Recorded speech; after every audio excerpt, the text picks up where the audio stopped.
Jackson 5. I know. And you know what's worse? I've just worked out that it was all filmed.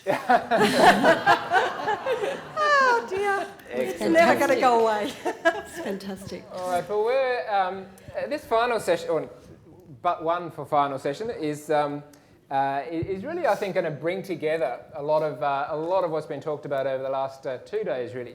And if it's even half as interesting as the warm-up session we had during the lunch break, then I think you'll be in for some, for a good 20 minutes or so. I thought I'd start off by reflecting on something that I've noticed, not just as a professional, as a psychologist, but just as an observer for many, many years now, that every December or January, millions upon millions of people set New Year's resolutions, gym memberships skyrocket, diet products fly off the shelves, and CVs are polished up as people plan their new careers. By the time February comes around, the same millions of people basically sitting back realising that nothing much has changed. Are any of you in those millions of people? Who have, well, there's only one person. This is for you, sir. You're going to really enjoy this session because what we want to talk about, the rest of you can go home if you like. No, because there's one other really interesting afterwards, so just sit through this. But what I want to talk about, or what I'm going to try not to talk, but ask our panel members to talk about is this whole idea of New Year's resolutions. What can be done? I mean, we've got a very experienced panel here who've had years and years of experience from slightly different perspectives, which is a good thing. We'll get different perspectives on this. But based on your experience, and maybe I'll just start with Anna, if you've got your breath back. Based on your collective experience, what sorts of things would you recommend to help people more successfully achieve their goals? Set the bar very low. I think often we just put the bar way too high, so we're just setting ourselves up for failure. Try and make it a bit fun. I think a lot of people, it ends up being another chore. I wonder what I'm doing here. I'm sure who's making that noise. Exactly, that's right. So it ends up being another big chore. If particularly in the physical world, people kind of think, right, I'm going to get fit, or I'm going to lose weight, or I'm going to do, whatever it is. I'm not moving, I don't think. And I think that's often a really big thing, is that sometimes if you just make your goals really, well, not even goals, but if you just sort of think, I'm just going to do something small, then you're going to feel like you've got a sense of achievement. Try and focus on what that brings to you in terms of, like not making it about how many kilos you've lost or things like that, but make it much more about how's that contributed to your general well-being, and has it made you smile? Because I think there's just not enough good smiley, laughy things. Smiley, laughy things is a technical term for those of you who it's highly scientific. It's from the Women's Weekly School of Science. I'm obviously going to come to the other panellists, but I just want to go back to Anne-Louise because I definitely believe in, I'm a big believer in making goals fun. I think if we enjoy something, we're more likely to do it. The idea about setting our goals low is something I must admit I'm torn with. One of my favourite quotes from Michelangelo is that the greatest risk to man, they were allowed to be sexist back then, but let's excuse that for a minute. The greatest risk to man is not that we aim too high and miss, but that we aim too low and hit.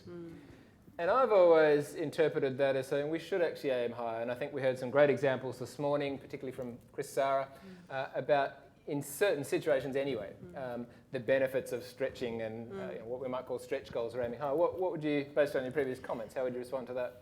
I think probably in my world, so I think probably in the psychological world I can really kind of see the benefits of those outer limits. But I think in the physical world, a lot of people feel completely overwhelmed by making changes, big changes. Possibly even in the mental fitness world, you'd see the same kind of things. Only 13% of the population actually go to a gym.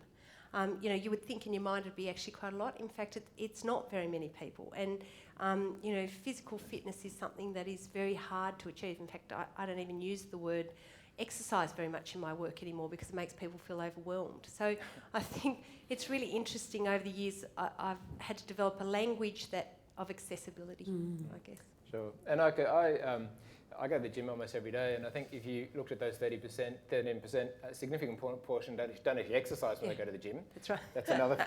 They're hanging out. But a lot of talking goes on, I don't know. But I might actually just skip to Renata because one of the, again, as a clinical psychologist and coach, one of the things that, again, I've been torn with, I suppose, I'm ambivalent about to some extent when I work with clients is, finding the balance between change, which is what I've been trained to do, help people change and have better lives, but this idea of acceptance, which, and I'll come to Paula on this in a minute, but this idea of acceptance. And so I'm just wondering from a Buddhist perspective, how you might make sense of that aspiration to be better versus accepting what we have. Do you have any thoughts on that?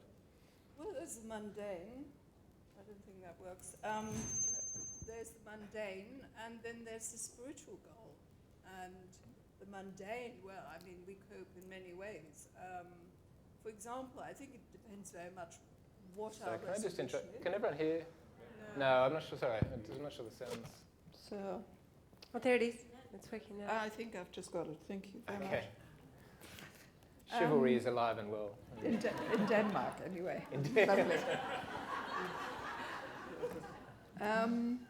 So, as I just said, to differentiate between the mundane and the spiritual, for example, in the mundane world, it's really often very dependent on what, for example, we want to give up, the resolutions we have.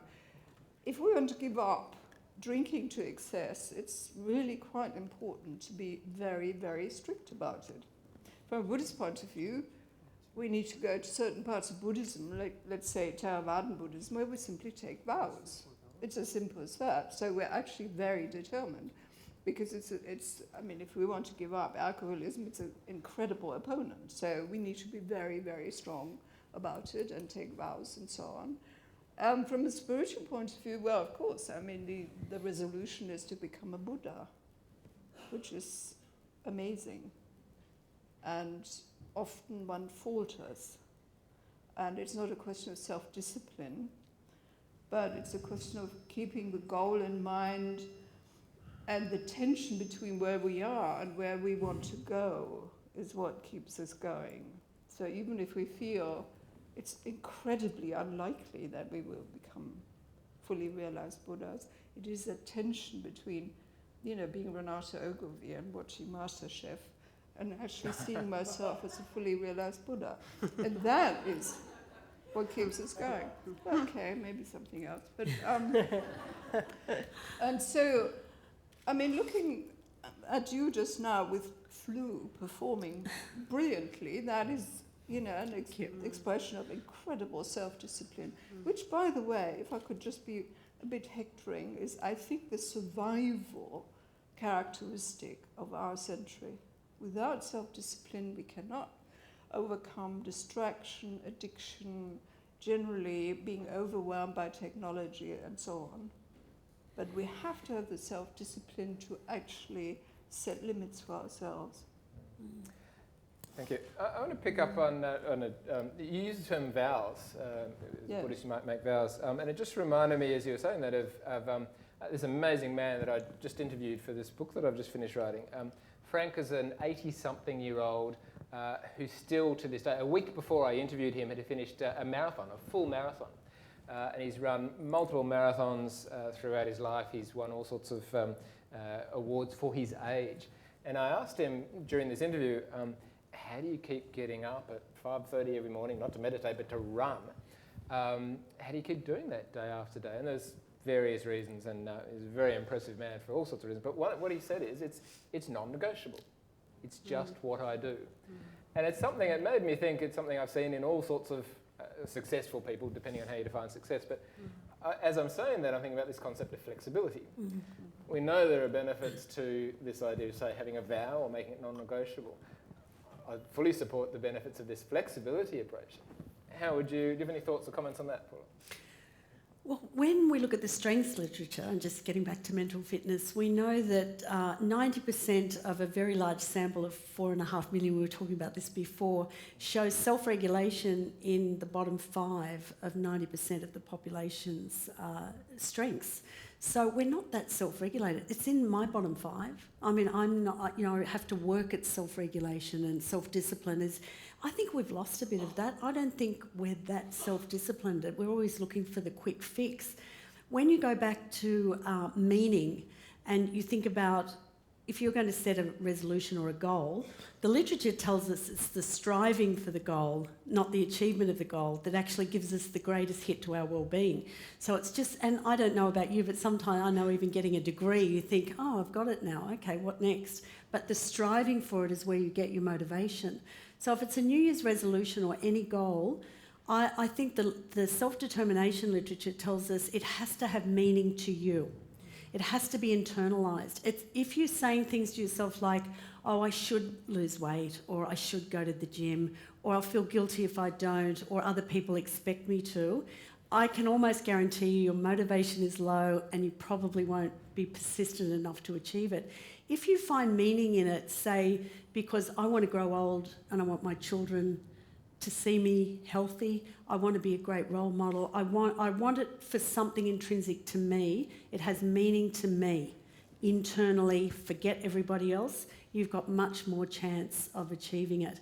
Intrinsically motivated goals, I value them and they have meaning to me. That's what you have to decide. And then you can chip away and do the, little bit, as Anna said, I've got success, that was stage one. Set yourself up for success, it makes you feel competent, because competence is a great motivator, feelings of competence. So don't set yourself up for failure, but chip away at it and say, well, I've achieved that first stage, now I think, I can get self-belief, remember self-efficacy, very important, but also accepting when you maybe don't get there, and you can start again, don't give up. There's no doubt that striving, I'm well aware of the research about the importance of striving, but there's also a lot of research about the benefits of accomplishment and achievement. I might turn to Rasmus now and ask, from a mindfulness perspective, and you referred earlier to the importance of living in the moment, which I think most, if not all of us, would agree with. But how do you, and especially in the environment in which you work, in a corporate environment, how do you help your audience, or what do they say about finding this balance, I suppose, between striving and living in the moment? Thank you very much. That's, very clear? Yeah, of course we can strive for living in the moment. And living in the moment is not something that happens by itself. No. There are teachers who say, mindfulness, you've got it already, so don't think about it. And that's rubbish, because we don't have it. So I do think we need some of that discipline.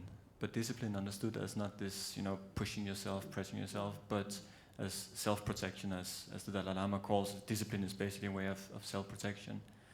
And I think to really make changes stick, habits stick, new resolutions, we need that initial discipline of developing a motivation for it.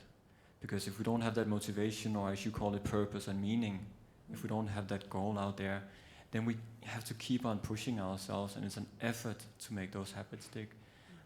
And we're too lazy to make it stick, and then it doesn't happen.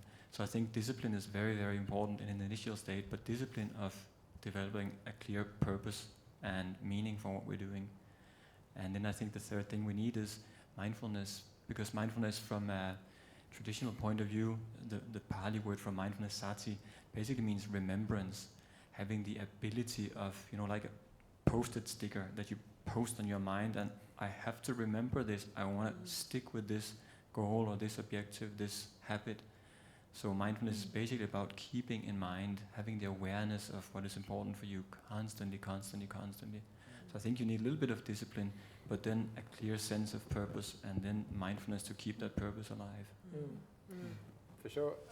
And yeah, I guess the way I understand these, which might lead to tension, as Renata said, but I think it's important not to see them as mutually exclusive. The idea that striving and living in the moment are dichotomous terms, I think, is actually unhelpful.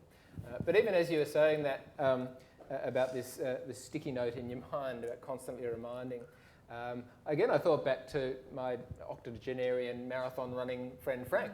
And this idea of it being non-negotiable, it's just something he does every day. Which then brings me to the point which I brought up in our warm-up conversation at lunch, which is that I'm actually not a big believer in the idea of New Year's resolutions at all, which is supposedly the topic of this, because I think the idea of setting goals, or big goals, once a year, to me seems absurd. To me, I think we need to be setting these things every day, every week, and instead reminding ourselves of these things on a constant basis. So at the risk of contradicting the program, I wouldn't recommend necessarily New Year's resolutions on their own. But I'll throw to you, maybe back to Annalise. What are your thoughts on that? No, I completely agree. Certainly a big part of the success of PhysioScience, which is our class program, is the fact that people are constantly coming to be rebooted in their brains about what their goals are. Sometimes they're resetting those goals, they're achieving it. But I think the importance of that happening over long periods of time. We've just finished a big study which was just published in the European Journal of the Spine, looking at the effects of the program on long-term pain. And what we found is that not only did people get better a bit after 12 weeks, but the greatest improvement was after a year, and after 2 years there was actually even more improvement. So, what we're seeing is that it's that process of building and then keeping on building and then finding out that's good, and then often you add things that you never thought you wanted to add as part of the goal. So I would say, absolutely, this one-off, let's see how we go, it just doesn't work, in my experience. Rasmus? I very much agree with what you're saying, and I think it's important to keep goals clear every day and make new goals when we need to revise the old ones. I also believe, again, coming back to meaning and purpose, we need to develop those higher purposes for our lives, because that's what keeps us going every day. And your friend, the marathon man, he's got some goal that makes it a non-negotiable for him to run every day. He doesn't have to set that goal every day. I'll go out and run. He just does it because it's a very big purpose for him somehow. So I think big goals very important. Whether it's a new year, I don't care. It really doesn't matter, I guess. But more refining them every day. Well, what was just to reflect back to Frank, what was interesting is that it wasn't about a goal, it wasn't about achievement at all. For him, it was largely about community. He was part of a running club, and he said, and they said that they valued his presence and he valued their presence. So that was his meaning. Wasn't necessarily the 42 kilometres. But yeah, I'll come back to Renata. Your thoughts on this? Perhaps something so banal as setting up a good habit combined with motivation. I used to work out because I was vain and want to have a good figure. Now my motivation is to survive. So that is a much stronger motivation. And if I'm really lazy, I say, move while you still can. Because I'm now 64, so that's actually quite important, that I'm flexible and strong to go into old age and survive. Now, but having set up a habit, once my trainers are on, and I've got my gear on, there is no question I'm going to end up doing dumbbells in a long sort of succession of steps. I go out, I get into the car, I pick up my friend Michael, and we go to the gym, and as we arrive, finally, there's the end point. Now, that I think goes back to neuro pathways, that once the socks are on and I'm in my trainers, the end point is dumbbells. And that is quite simple. I mean, it's not me actually constantly saying, come on, Renata. That is like, yes, that's a neural pathway. And actually, the Buddha recommends that too. We forget that. Buddhism is very, very practical. I mean, for example, the habit of mindlessly killing animals, in the beginning, you rationally and emotionally stop yourself. You have the teachings. But then it becomes a habit. Quite automatically, you stop killing, mozzies, creepy crawlers and so on. And so simply getting into the routine, but with some powerful motivation to help. Yes, I love that example. There's actually some really good research about how if you can, for example, if you keep your gym clothes beside your bed, yes. So that the first thing you do is trip over them, you're far more likely to make it to the gym. And I was actually, I was travelling interstate last week with the Happiness and Its Causes Roadshow, and I was in Perth, so I went to a different gym to the one I normally go to, which is next door, and I sort of walked out to the hotel and up this elevator lift that took me to the gym. And in the lift were all these motivational posters saying, if you don't feel like you're dying, you haven't worked hard enough. But all, no pain, no gain. And I thought, this is kind of good. But if I've actually got to the lift, I don't need the motivation. what I need is that back on my bedside table, Exactly. which is what you've done there, which is fantastic. But we're almost out of time, so I'll just, Paula, any final New Year's comments? resolution. I don't like the word goal. That's just me. I've always disliked the word goal, but I learned in sports psychology when I was studying it that some people aren't goal orientated. They still achieve what they want without naming it a goal. So for me, I think New Year's resolutions are interesting because I think it's a time when we're not so busy.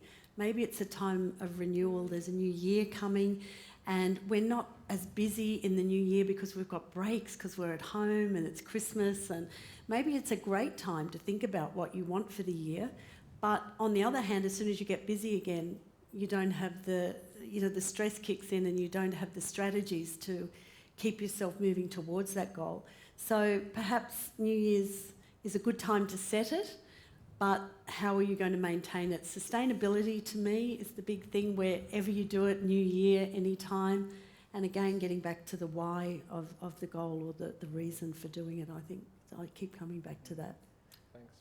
Well, we do actually just have a few minutes left, so what I might do is ask each of you in 2 or 3 words to pick up on that really important point that Paula, which I think we've danced around, which is maintaining it.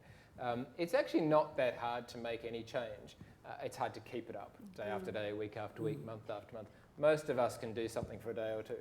So just finally, like the last minute or so, 2 or 3 words, what would be the keys, not to making change, but to maintaining change long term? Build community. I think your concept of teams, the thing that really keeps people coming back in our world, and certainly me, going off to yoga, whatever, it's having people to do it with, someone to call to say, are we going tomorrow? We all meet there. We certainly build community in our classes where people start to know about each other's husbands and kids and deaths and marriages, and that's the thing. They start off with one thing, but the thing that keeps them coming is community. Community is very important, and building onto that, I think keeping the motivation of doing this for others as well. So I go running every day, and I don't go running because I particularly like it, but because I know I have a stronger body, I have a clearer mind, so it's easier for me to give good teachings, it's easier for me to be good to my kids at home and love my wife and all those things. So I keep that in mind every time I go running. I don't run for myself, then it becomes egotistical and it's a struggle. I try and keep the motivation of others. That helps a lot at least. I'm a widow, I have to run for myself. You can also run for me. But you have your, Of course. you have your friend that you pick up. So That's very true. I think whatever works. Whatever works. That's a good one. Last but not least. Again, write down why you're doing it. When you set that goal, set that New Year's resolution, write down all of the great internal reasons why you're doing it. Put it on your screensaver, put it on your iPhone. Keep looking at it, develop the pathways so you get the habit of, I do this because it's got a lot of meaning to me, I'm doing it, but you see it regularly. Put it on your mirror, just have it around because we forget why we do things and there's often really great reasons. Please join me in thanking the panel. Thank you very much.